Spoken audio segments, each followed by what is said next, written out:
I'm excited about this conversation because it's a random metaphor that I came up with when I was lying in bed one morning talking to my bestie, sending voice notes about just, some triggers that she was experiencing and processing. And I just came up with this and I was like, ooh, this feels in alignment. And she was like, that was beautiful. That was amazing. And thus I developed some notes on it and I was like, I have to share this with the world because I think a lot of people can benefit from it. It has brought me so much inner peace. It brings me a different perspective, which I mention this often, and I made a whole video about perspective if you are interested. Link either in the description or above or whatever's. And yeah, I think it can bring a lot of peace of mind and create forgiveness inside of you if you're open to the concept. So what I want to talk about are toolboxes. Put on your hard hats, kids. It's time for a little Bobette the Builder. Can we fix it? Depends on what's in your toolbox. Before we get into that, please take a deep breath with me so we can connect to each other. Breathe in. And breathe out. Repeat after me. I am open and receptive today. Well done.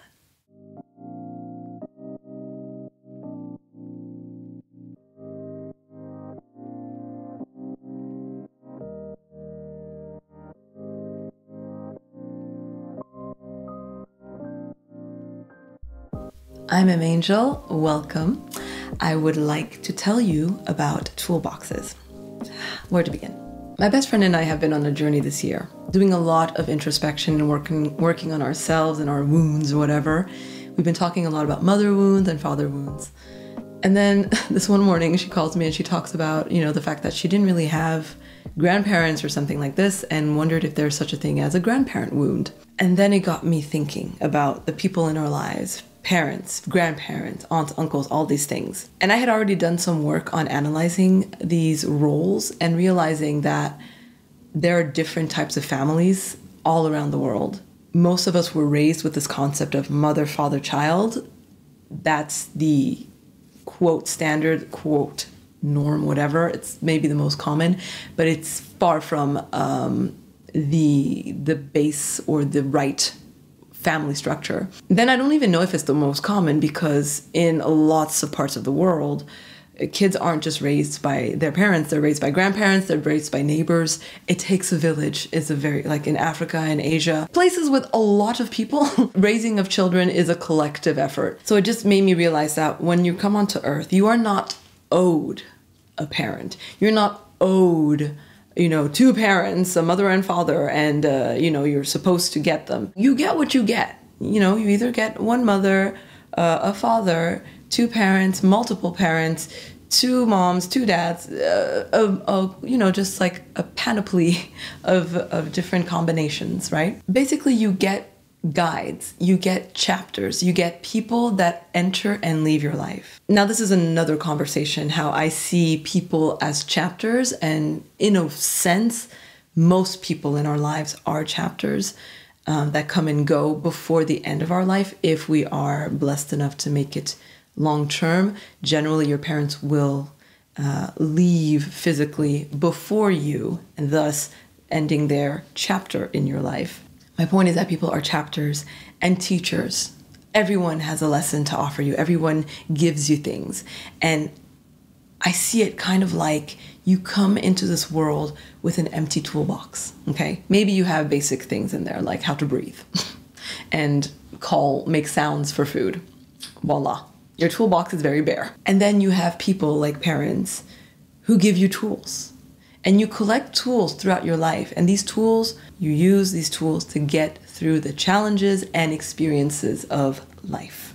If you're lucky, the people you meet give you beautiful, functional tools. But the thing is that a lot of people have themselves inherited broken or outdated tools from their parents, from their predecessors. And I think this is where we can talk about generational wounds and generational trauma and how we inherit dysfunctions in our families. And I love this analogy of the toolbox because it makes you realize that you are responsible for your own toolbox. And at any given moment, you can stop, step back, open your toolbox and ask yourself, okay, what's in my toolbox? What is serving me right now? What is broken and needs to be fixed, replaced, changed? And what is missing also, what are the tools that are missing that I need right now to go through life? It's also important to remember that everybody's toolbox is different and looks different. Life experience will ask of you and demand of you different tools. It has to, because everybody's life experience is different. And I say, thank God, thank the universe for this era that we live in where we can go online and get other people's tools. We learn from each other. We learn from people who have the right tools and who can show you what it looks like. And now you acquire that knowledge, you acquire a piece of information, you acquire something from someone else, someone who's fixed their tool. And they explained it to you, how I fixed my wrench. And now you can do the same.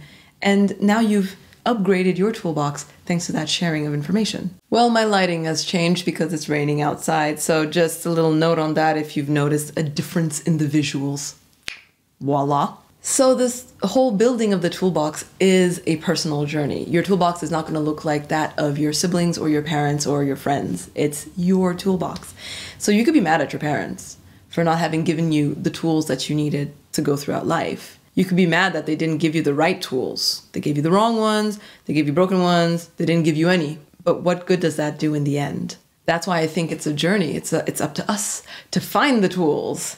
And what's more, we all have to learn to use our tools to face life's many rich experiences, friendships, jobs, relationships, family, so on and so forth, health, crises, etc. Either somebody taught you, gave you the right tools and taught you to use them, or you went out seeking for help, information from sources like books, the internet, friends, family, therapists, professionals, whatever it may be, and you got the tools yourself. That's all part of the journey, I think. I also think that this is where faith steps in, because it's important to trust the universe, trust that God, whatever you want to call it, source energy, will send you the right tools at the right time. It's also a question of timing, because you will not have all of the tools from jump. Neither will you need all of the tools from jump. For example, you don't need parenting skills at the age of 8, I hope. It's not something you need to do. That's not the time and the place for it. So it might not be in your arsenal yet, and that is normal. So don't necessarily worry about the tools you don't have yet, and try to trust that the universe, the energies, your life experience will bring you situations that will call your attention to the tools that you need. I get great peace of mind from knowing that, and just trusting the universe will bring me the tools I need at the right time. That, okay, I don't have this information yet. I don't know how to handle this situation. I don't know how to do this job, or I don't know how to communicate in this way. Or I asked the universe recently, like, I don't know how to heal from my mother wounds. I don't know how to nurture myself. And I opened up to that, and I asked the universe for the tools, and they came incrementally. It was amazing. It's like Pokemon. Gotta catch them all incrementally and learn how to use them as you go. Also, be mindful that some of the tools that you have might be outdated. What do I mean by that? Maybe your parents lived in war times, or they experienced certain life experiences and circumstances that are very specific to their own life. Let's say that their tool was floppy disk. They had a floppy disk that on it said, you have to work hard. You are in provider mode, not nurturing mode. And that's how you raise your kids. No feelings, hard work gets you out of difficult situations. So that's what worked for them in the space and time that they were in.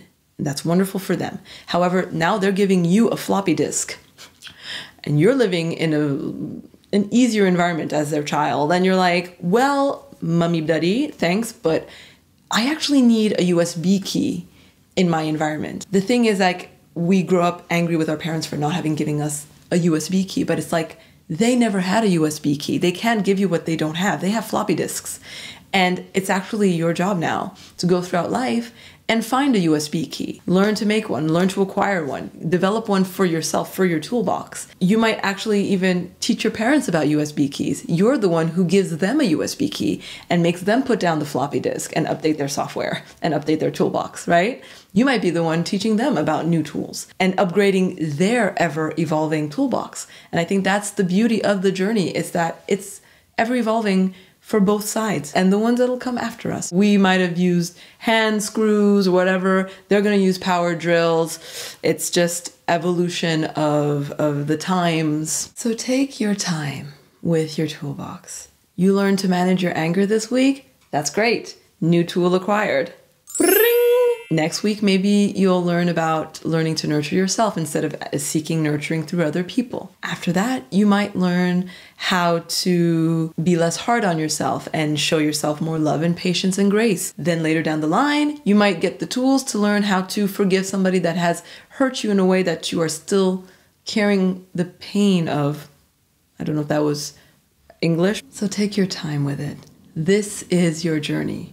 Relax into it. Enjoy and appreciate the tools you have, even the broken ones that need updating. At least it's something to work with, unless it's nothing. And if it's nothing, maybe it did serve you at a certain point, you can replace it. You have the agency and the freedom to, and the intellect.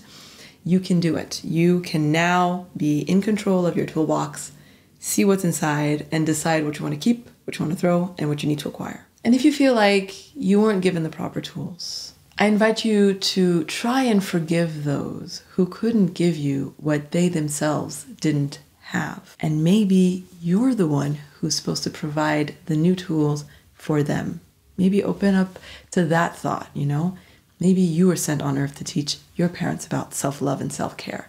Maybe you were sent on earth to be their safe space and their teachers. I mean, I'm not saying don't be a safe space for yourself. Priority is you and your inner child.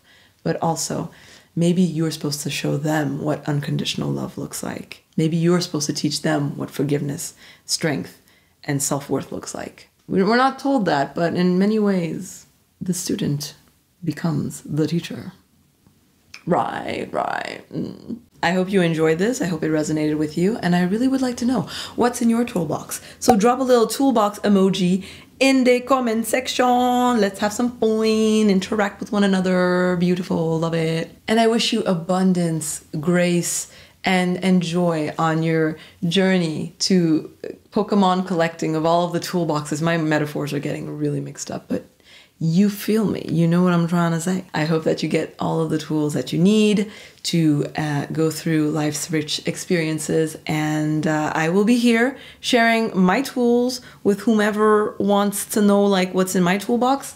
I'm exposing my toolbox, man. I'm exposing it because I got some nice tools. I've worked on a bunch of them and I've polished a lot and I've acquired new ones, and I just want to show them off because I want everybody to benefit from the same tools, especially if we're experiencing the same life experiences. It's like, it's wonderful. It's amazing. You know, subscribe to the channel if you want more toolbox knowledge, and like this video if you related to it. Pew, pew, pew.